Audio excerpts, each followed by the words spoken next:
Bismillahirrahmanirrahim. Assalamualaikum warahmatullahi wabarakatuh.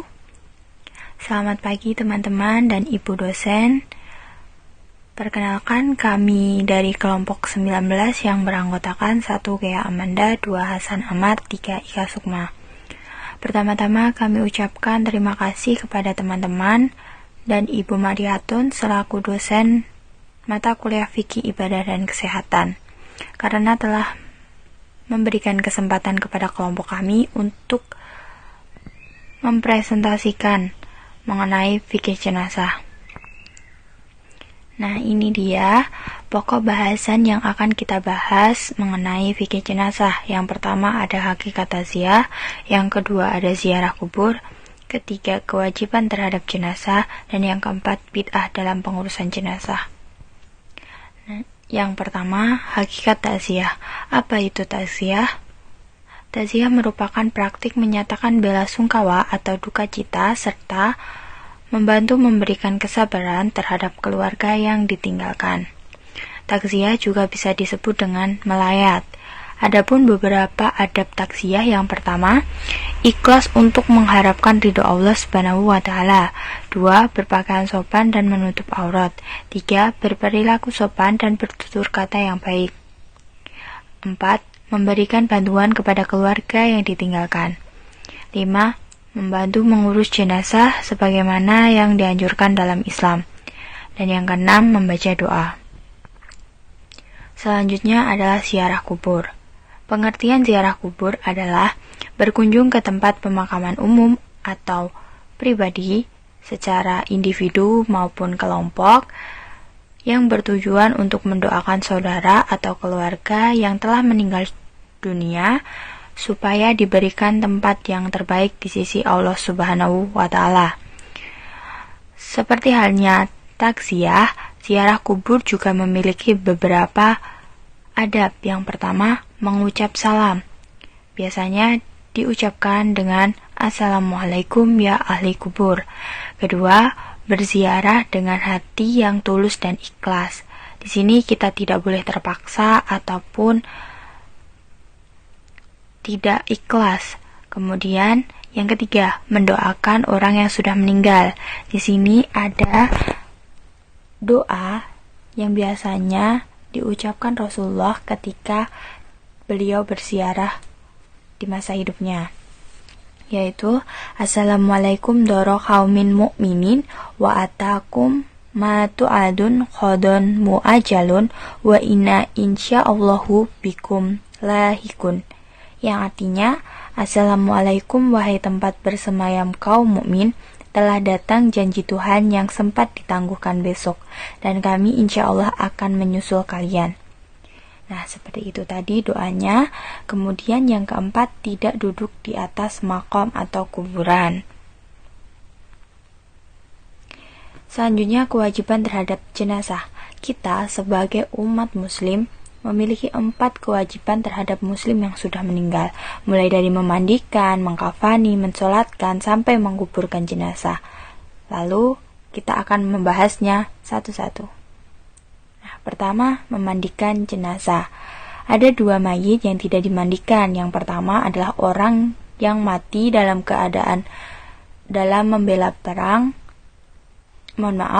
Orang yang mati dalam medan perang dalam membela Islam, atau disebut juga dengan mati syahid. Kemudian menurut Imam Syafi'i, janin yang belum mengeluarkan suara tangisan, sedangkan menurut Imam Ahmad yang tidak perlu dimandikan adalah janin yang keguguran di bawah 4 bulan. Kemudian adapun tata cara memandikan jenazah. Yang pertama, membaca niat. Niat untuk jenazah laki-laki, nawaitu gusla adaan hadzal mayyiti lillahi ta'ala. Sedangkan untuk jenazah perempuan, nawaitu gusla adaan hadzihil mayyitati lillahi ta'ala. Kemudian tutup jenazah menggunakan kain penutup aurat, entah itu kain putih, jarik, atau sebagainya. Kemudian membersihkan tubuh bagian atas. menggunakan sampo untuk membersihkan kepala dan air sabun untuk membersihkan badan. Dan jangan lupa untuk diistinjakan dengan cara mengangkat sedikit kepalanya dan ditekan secara perlahan pada bagian perut. Selanjutnya, membersihkan bagian tubuh bawah. Nah, perlu diingat, bagian tubuh yang disiram terlebih dahulu adalah bagian kanan, yang dilanjutkan bagian tubuh sebelah kiri.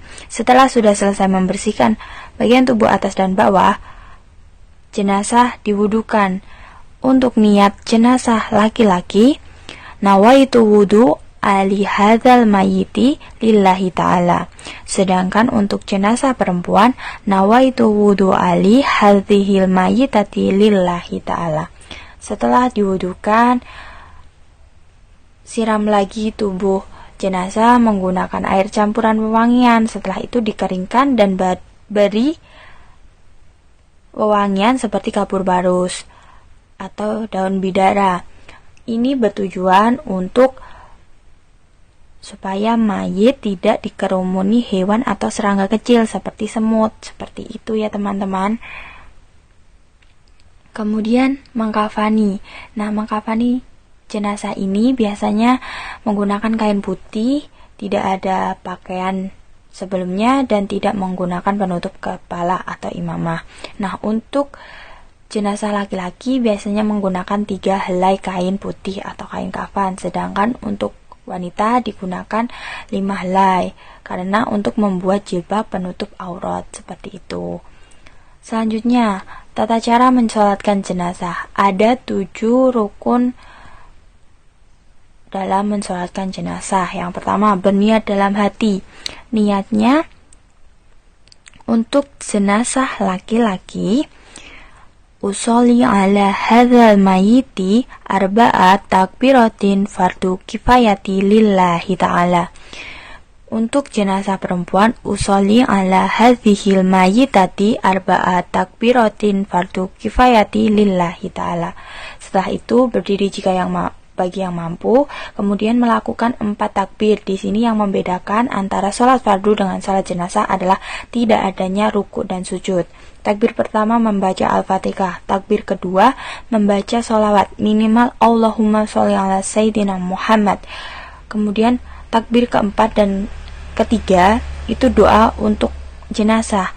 Yang takbir ketiga minimalnya untuk lelaki Allahumma ghfir lahu warhamhu wa'afihi wa'fu anhu. Untuk yang perempuan, Allahumma ghfir laha warhamha wa'afiha wa'fu anha. Untuk takbir keempat, minimalnya membaca Allahumma latah rimna ajrahu wa lataftina ba'dahu wa'fir lana walahu. Itu untuk yang laki-laki. Untuk yang perempuan, Allahumma latah rimna ajraha wa lataftina ba'daha wa'fir lana walaha. Nah, setelah itu ditutup menggunakan salam. Nah, ini dia kebid'ahan dalam pengurusan jenazah. Sebelum kita mengajak beberapa contoh bid'ah dalam pengurusan jenazah, kita akan membahas apa itu bid'ah. Bid'ah adalah segala sesuatu yang tidak dilakukan oleh Rasulullah pada zaman ketika beliau masih hidup, tetapi dilakukan oleh umatnya setelah beliau meninggal, dan ini biasanya sudah bercampur dengan adat istiadat. Nah, ini dia bid'ah dalam memandikan jenazah. Yang pertama, zikir yang diucapkan oleh orang yang memandikan di setiap anggota badan jenazah. Kemudian mengeraskan zikir saat memandikan sampai menguburkan jenazah. Yang ketiga, mengurai rambut mayit ke bagian depan dada. Selanjutnya, bid'ah dalam mengkafani dan membawa keluar jenazah. Yang pertama, memindahkan mayit dari tempat yang jauh untuk dikuburkan orang-orang sholeh, seperti ahlul bait dan semisalnya. Kemudian ditulis nama mayit dan dinyatakan bahwa si mayit itu bersaksi dengan 2 kalimat syahadat. Yang terakhir, menulis doa di kain kafan. Baik teman-teman, itu tadi mengenai fikih jenazah. Dan untuk video tata cara pengurusan jenazah, nanti teman-teman bisa melihat di link deskripsi, sudah saya berikan di situ. Dan nanti jika ada pertanyaan bisa ditanyakan melalui WA group. Terima kasih teman-teman sudah menyimak dengan baik. Semoga bermanfaat dan menambah pengalaman kita mengenai fikih jenazah. Kurang lebihnya mohon dimaafkan. Billahi taufiq wal hidayah. Wassalamualaikum warahmatullahi wabarakatuh.